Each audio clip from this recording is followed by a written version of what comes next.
1963. She had left the bathroom before it blew up.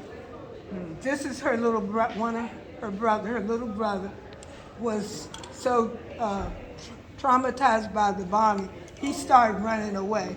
When they got him, brought him back home, calmed him down, he didn't talk. I mean, he spoke when, say, if I said hello, he'd say hello. He didn't have any conversation.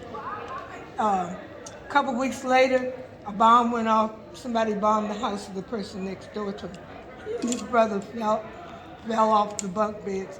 So he was like double traumatized. So for the rest of his life, he kept all of that inside of him. And she said, Carolyn said, most of the people in the neighborhood who experienced the bombing kept all that trauma inside of them. Later, when she was an adult and went back, because she wanted to write a book to find out how people felt, just to get people to talk. People started talking and telling them things that happened. He never told her. I think he was 60 years old when he died. He worked, he was quiet. He worked with the post office. He didn't talk to anybody. He just it was all trauma to him. And that's what hate does. So. And you see it in his eyes. Yeah.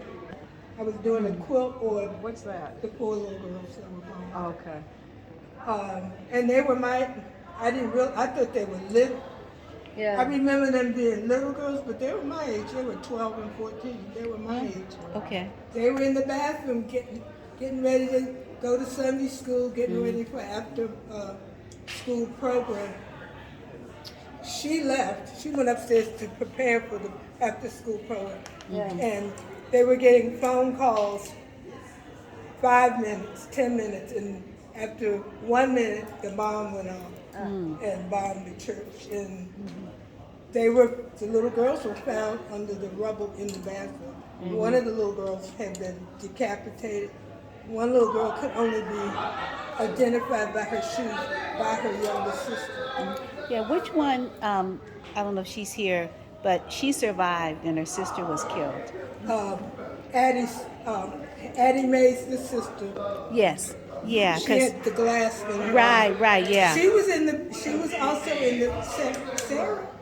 I think she was in the bathroom too. And when she called out for Addie didn't respond. And she thought Addie had left her in the bathroom. She didn't know Addie was under the rubber. Yeah. So I did a doll instead of doing a quilt with my quilted doll book. Yeah. This is for the 50th year anniversary. Yeah.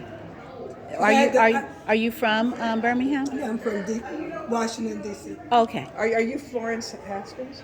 Francine. Francine. Sorry. Yeah. So I got that book while the world watched. And she's the one who survived, and she told the story. Because I needed to be refreshed from what I remember looking at on TV in 1960. Yeah. You know what yeah, it yeah. seems like? Excuse me. Yeah, the one Addie, I think her sister who survived. She was speaking, and excuse me, I want to videotape her response. I'm surprised you're recording. Sorry. She said that nobody remembered the children that survived, who were traumatized. Like you're saying, this little boy, yeah, who became a man who was traumatized. Like nobody, they thought it was just like 4 little girls, but what about the rest of them? And nobody talked about their own trauma. Exactly. Until she started interviewing people. Yeah. There were 2 little boys that were killed that day, too. Yeah. One on a bicycle and another little because boy. people got injured who were around the church. Right. It was really traumatic. Right. Yeah. So I can tell that story now without welling up. Yeah. When I did this in 2013, and I would tell, it was right there. Yeah, because I remember the 50th anniversary. They were traveling, and they came to Oakland, and we're talking. And Angela Davis was on the bill, and the attorney was on the bill, the sister attorney.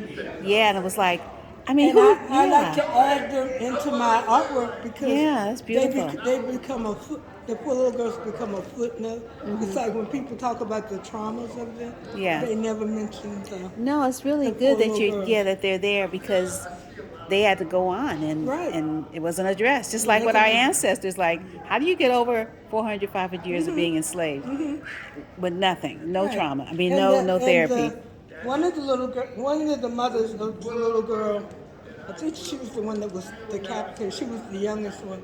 Used to make her clothing and stuff. So she grieved. She took a piece of the bombing of the church, and she always had it on her mantle. Yeah. and Remember the art that came out of the people took pieces of the building and stuff, Right. and they just did like a whole exhibit. Yeah. Yeah.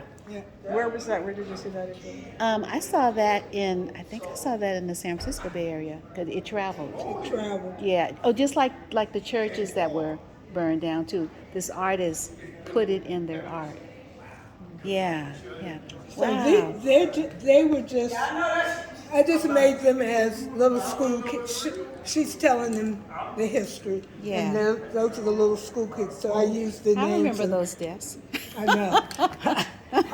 I used the civil rights names and stuff, things like that. Yeah. And so they were fun to.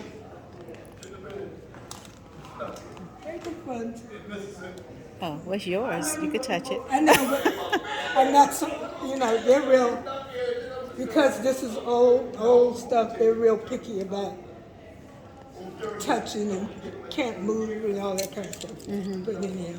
Oh, yeah. It worked out really perfectly Yeah. for this Yeah. installation. And this little doll, I teach doll making to little kids. Uh-huh.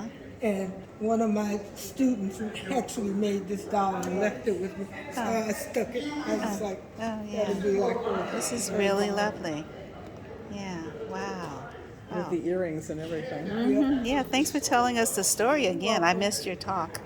I didn't realize what you were doing, and I think that's brilliant because you do it so you don't realize you're doing it. So it just seems like a natural conversation. Oh, yeah. I'm so impressed, and I'm sorry I screwed it up. And I wasn't sure that you were, but I know people do when you talk. When I talk, or you might.